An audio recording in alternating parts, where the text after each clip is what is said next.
Direito e Saúde Pública. A dose certa para sua atualização a qualquer tempo e em qualquer lugar.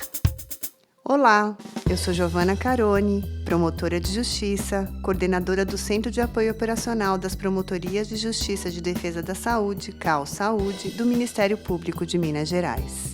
Eu sou Cristiane Antunha e esse é o podcast Direito e Saúde Pública, a dose certa para sua atualização a qualquer tempo e em qualquer lugar. No episódio de hoje, vamos dialogar sobre as questões do sofrimento mental na infância e adolescência, como, por exemplo, o TEA, transtorno de espectro autista, e o TDAH, transtorno de déficit de atenção e hiperatividade. Vamos conversar sobre a conexão entre esses quadros clínicos e a atuação das promotorias de justiça de defesa da saúde. O nosso convidado é André Martins, médico pela Universidade de Iguaçu, em Itaperuna, no Rio de Janeiro, psiquiatra geral pelo Instituto Municipal Felipe Pinel, do Rio de Janeiro, psiquiatra da infância e adolescência pela FHEMIG, professor do internato de psiquiatria da infância e da adolescência da Faculdade de Medicina da Univale de Governador Valadares. Doutor André, seja muito bem-vindo. Doutor André, seja muito bem-vindo. Olá, Cristiane, doutora Giovana, é um prazer estar aqui com vocês. Bom, então, para começar o nosso bate-papo, eu vou pedir para que você nos conte, assim, brevemente, sobre a sua trajetória na psiquiatria, especialmente na área da infância e adolescência.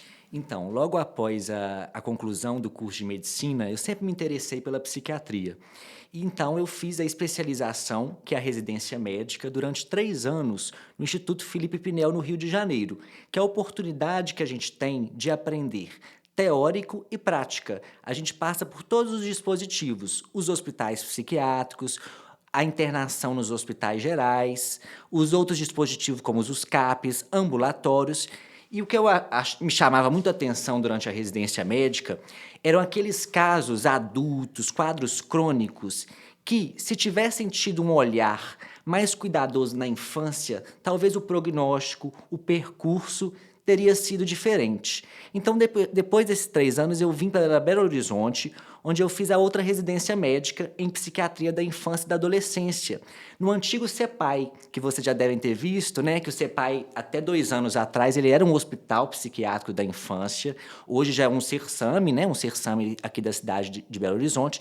E lá foi um grande aprendizado, que é onde eu pude ver os casos mais graves do estado de Minas Gerais, casos que demandavam internação, e também passamos pelos outros dispositivos. E a partir daí, depois da conclusão, eu fui para Governador Valadares, que é a minha terra natal, então eu voltei para a minha terra, e desde 2018, além do consultório privado, da minha clínica particular, eu sou servidor já há 7 anos do CAPS Infantil de Governador Valadares. Então, hoje eu alio, né, assim, esses 2 momentos, assim, da vida pública, que eu, na verdade, nunca larguei, eu sou do SUS desde que eu formei há 14 anos atrás, e também a vida profissional privada. Perfeito, doutor André. Eu estou fazendo a escuta dos promotores de justiça de defesa da saúde do estado inteiro, junto com os coordenadores regionais. E é impressionante que em toda reunião que eu tenho feito, o tema autismo aparece. E assim, nós promotores temos que estar preparados para lidar com essas demandas que só vêm crescendo. E aí, eu gostaria de saber do senhor como que deve ser a atuação das promotorias de justiça de defesa quanto a essas demandas, né, que só aportam diariamente nas nossas portas. Como se buscar a articulação das redes de proteção públicas para o enfrentamento delas? O senhor traz uma vivência de CAPS e, né, do SUS. Então, eu gostaria de ouvir do senhor como nós, promotores de justiça, temos que atuar nessas demandas. Sim, é uma demanda cada vez mais crescente e, assim, antes de responder diretamente a sua pergunta, tem um dado que o IBGE, o censo de 2022, finalmente saiu os dados do autismo, por exemplo. Que a gente o quê? Sempre se baseou nos dados dos Estados Unidos. Aqui sempre foi muito carente de dados. E eu acho que as políticas públicas passam por dados também. E o que os dados mostraram? Muito próximos do restante do mundo, mas basicamente que no Brasil a gente tem 2,4 milhões de autistas, ou seja, 1,2% da população.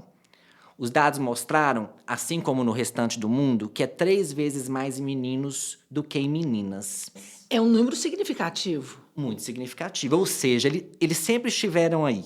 né? Sempre estão com a gente, né? Mas agora estão tendo uma visibilidade maior. Sim. Se os Estados Unidos, no mês de abril, que é o mês do autismo, colocou que a cada 34 crianças de 8 anos de idade, a cada 34, uma está no espectro autista, o Brasil coloca 38, a cada 38 crianças de 5 a 9 anos, uma estaria no espectro autista. Então, vamos ver que agora mapeou bem. E depois, assim, agora foi lançado, depois vale a pena porque mostra todos os estados, né? Então, o que eu quero chegar? Quando você pergunta, né, como as promotorias podem atuar, eu acho que é basicamente na garantia do acesso ao diagnóstico, ao tratamento, né, adequado. A gente sabe que, além do diagnóstico médico com especialista, precisa de um tratamento multiprofissional, né? Os transtornos do neurodesenvolvimento, problemas emocionais na infância e na adolescência demandam isso. E a partir daí, eu acho que a gente tem que se guiar e também alguns exemplos. Eu vou falar do CAPESI de Governador Valadares, né? Eu vejo que lá, por exemplo, recente, foi instaurado pela promotora da infância, a doutora Mariana Diniz, tá? Eu nem tive a oportunidade de falar com ela, então até parabenizo por isso. Foi instaurado junto com a coordenadora regional de saúde mental, foi instaurado a comissão do matriciamento. Ou seja, toda semana os casos mais complexos elegem alguns para, no Ministério Público, discutirem com a saúde, com a justiça. O que eu percebia? Que interessante. Muito. Né, eu percebi, assim, quando eu cheguei em Valadares e com alguns casos, que a justiça trabalhava, a saúde trabalhava, e em algum momento cada um jogava um pouco a responsabilidade. E os casos, principalmente os mais complexos, são de todos nós. Né? Eu sou referência de alguns casos, sou referência médica de alguns casos no CAPES infantil, mas eu falo, esse caso não é meu.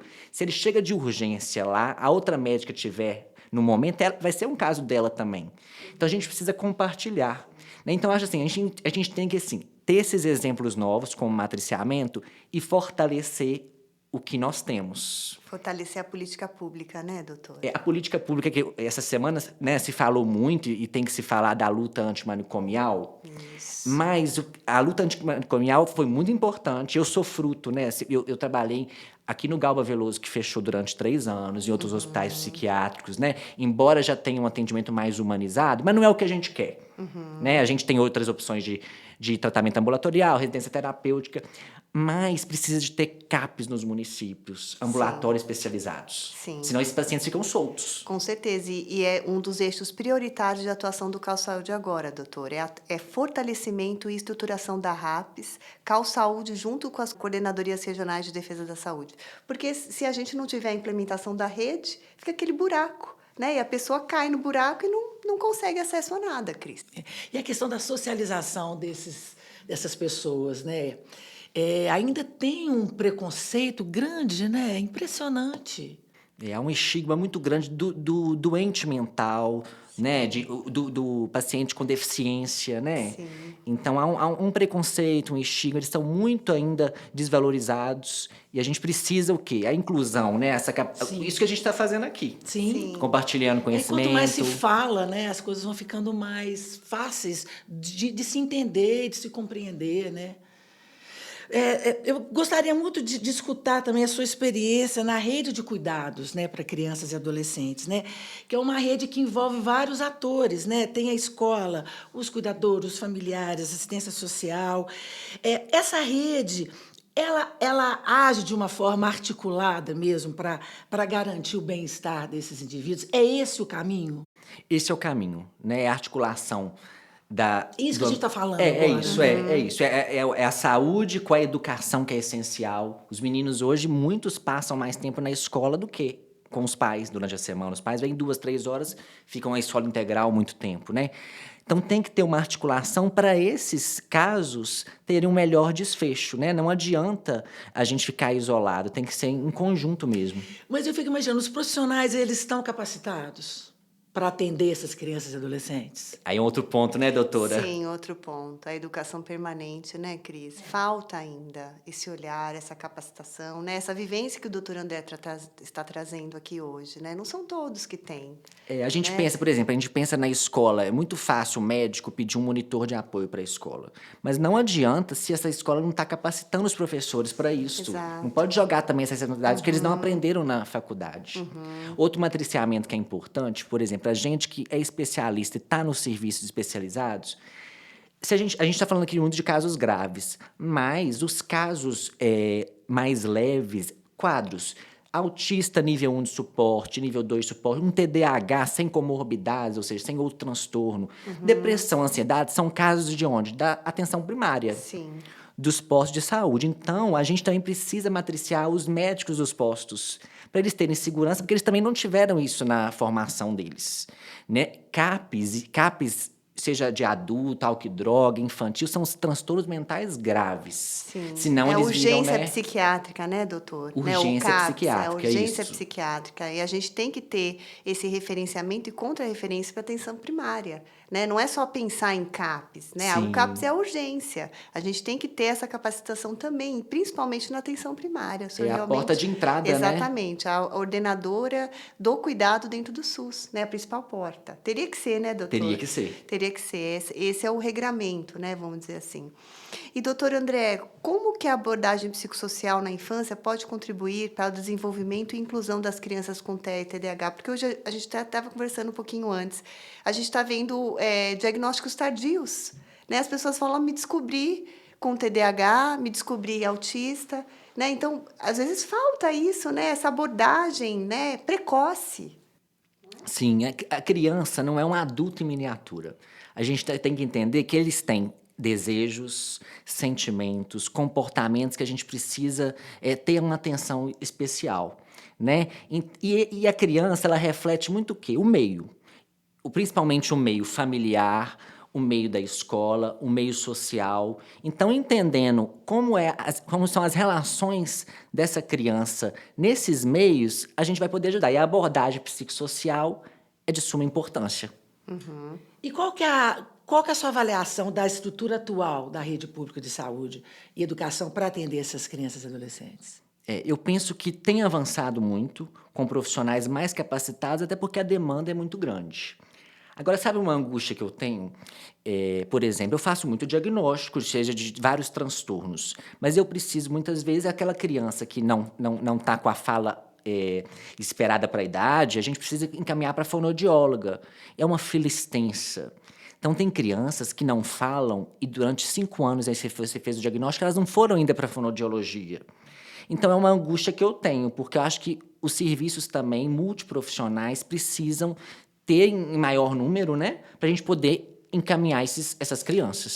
Para o resultado ser positivo para a criança, né? Porque a fonoaudiologia, aí são vários profissionais que essa Terapeutas criança ocupacionais, percorre né? com os cuidadores São familiares. os estímulos, né? Os São os estímulos. estímulos que têm que ser aplicados no momento correto. Essa criança que está com atraso da comunicação, da interação social, o cérebro dela, ele tem um prejuízo. Só que é um cérebro que está pronto para aprender. Então, se for nesse seu momento, Sim. né, a gente estimular, ela vai ter um funcionamento melhor, uma qualidade melhor no futuro, que é o que a gente quer, né? Doutor André, com sua experiência, né, no dia a dia, assim, como é que é a receptividade dos pais, dos cuidadores dessas crianças e adolescentes? Temos diversos pais, né? Tem aqueles pais que já buscam o atendimento logo que vem um sinal que o filho está diferente, que tem um marco do neurodesenvolvimento diferente, o comportamento está atípico. Tem aqueles que veem, mas não querem ver, né? Então, assim, tem várias dinâmicas, mas eu acho ainda, hoje eu estou muito otimista, que eu vejo que como a disseminação da informação e do conhecimento, eles estão procurando e aceitando mais. É porque a criança depende dessa postura dos pais. Sim, não pode ser uma postura negacionista, Sim. né? Tem que ter essa abertura, porque a criança ela é o reflexo como o senhor falou, o reflexo do meio, da família. Quem que vai olhar por ela? Né? É muito difícil, lógico que os pais, a gente idealiza o filho, Né? A gente quer aquele filho que tenha que seja típico, né? Assim, Sim. o desenvolvimento dele. Então vai ser difícil. Os pais vão passar por momentos de luto, momentos muito difíceis mesmo, mas tem que levantar e encarar de frente. E seguir. E, doutor André, e essas terapias que são comumente prescritas, né, por médicos, as crianças diagnosticadas com TDAH ou mesmo, né, o transtorno espectro do autismo, que não estão incorporadas ao SUS? Eu cito o método ABA, né? Aí chega ali aquele relatório cheio de terapia e isso não está incorporado ao SUS. Como, né, o que o senhor poderia falar para a gente, né, dessas terapias? Qual que é a sua vivência em relação a isso? Porque a gente não é da área da medicina, Sim. né? Nós somos da área do direito. Aí chega ali um relatório com um montão de prescrição e não é incorporado ao SUS. Assim, relatório também não pode ser uma receita de bolo, que a gente tem visto que o mesmo relatório em todas as crianças, não. Tem criança que vai precisar de algumas terapias, outras não. A indústria do autismo, né, doutor? Hoje Existe. realmente tem. Aham. Infelizmente, Sim, infelizmente, triste. né, assim, virou a galinha dos ovos de ouro de muitos profissionais. Né? Eu acho que, assim, falando específico do autismo, quando a gente pega as evidências científicas, os estudos, mostram que a terapia ABA, análise do comportamento aplicada, ela é muito benéfica para melhorar a comunicação, a interação social, né? E a ABA, ela se amplia na psicologia, na fonoaudiologia, né? Então, ela tem uma validade muito grande. E aí, por exemplo, a terapia ocupacional, que é muito importante, o campo dela, da integração sensorial, também aquelas crianças que têm seletividade alimentar, sensibilidade a som, sensibilidade a toque, também é muito importante. Então, algumas terapias, de fato, a gente vai indicar e não estão incorporadas no SUS. Eu acho que isso também é um caminho que precisa, né? Justamente essas políticas públicas olharem que precisam cuidar e ter profissionais capacitados. E eu estou para dizer que mesmo se você tem hoje um filho com diagnóstico, você quer a melhor terapia, muitas vezes você vai ficar na fila, que não tem profissionais para todo mundo. Isso é muito triste. E esses novos conceitos que estão surgindo? Por exemplo, crianças neuroatípicas com altas habilidades. Explica para gente. Por favor. E para a gente conhecer o diferente, a gente tem que saber o que é esperado, que é o dito normal, né? Então, a criança típica, o termo típico, é aquela criança que tem um desenvolvimento esperado para a idade.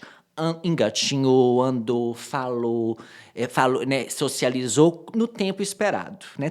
A gente se baseia nos marcos.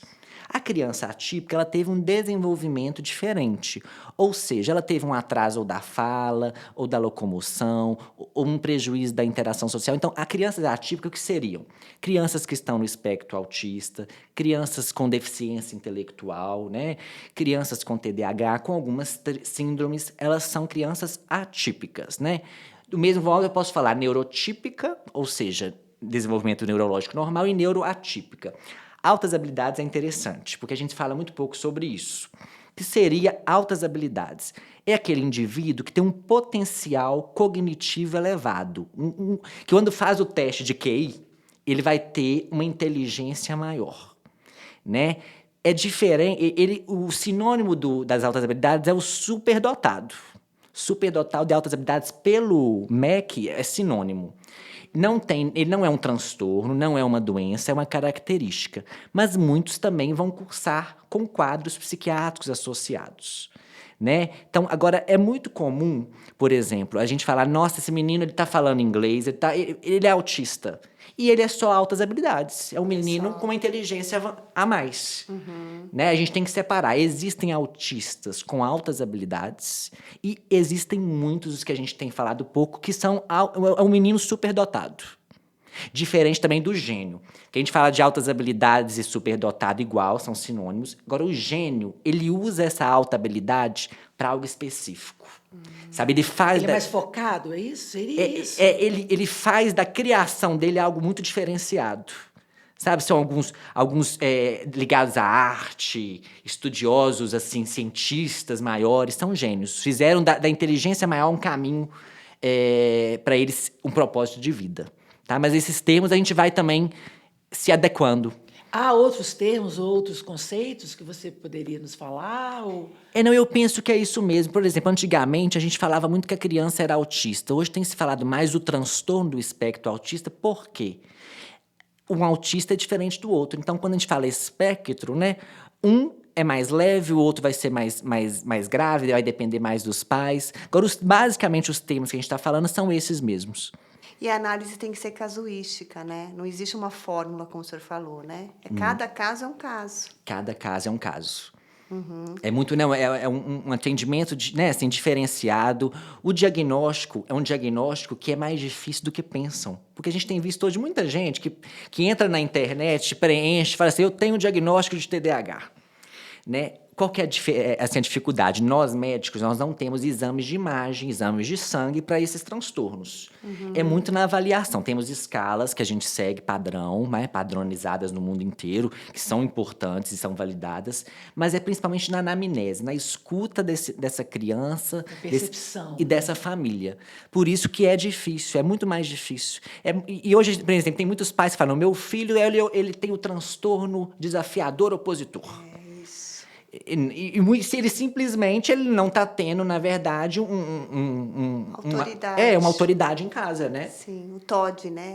O famoso existe a criança TOD, existe aquela criança que não vai obedecer em lugar nenhum, independente dos pais darem uma criação boa na escola ou não. Também. São os que dão mais trabalho na escola, né? São os que a escola, assim, são as primeiras a sinalizar alguma coisa.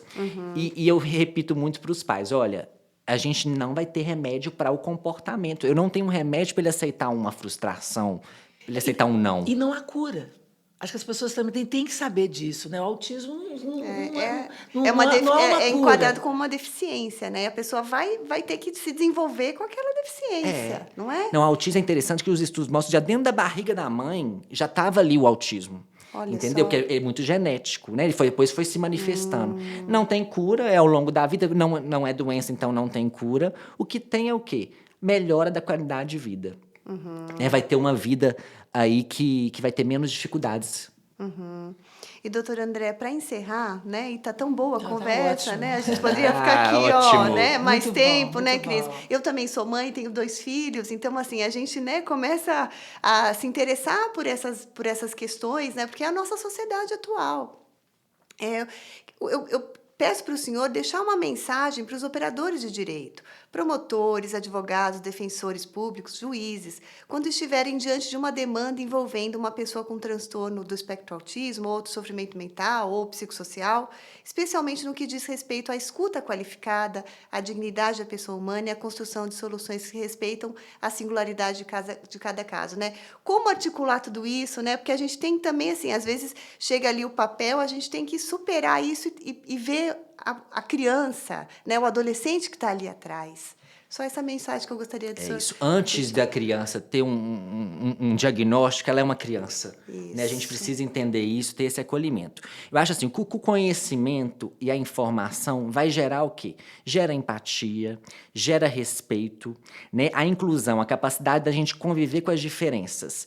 E nós todos aqui somos personagens de diferentes, né, assim, funções médicas, vocês da promotoria da justiça. Nós precisamos estar juntos para o quê? Para deixar, né, assim, esses pacientes com um acesso ao diagnóstico e as intervenções corretas, porque isso sim é garantia de direitos. Exato. Né? Com certeza.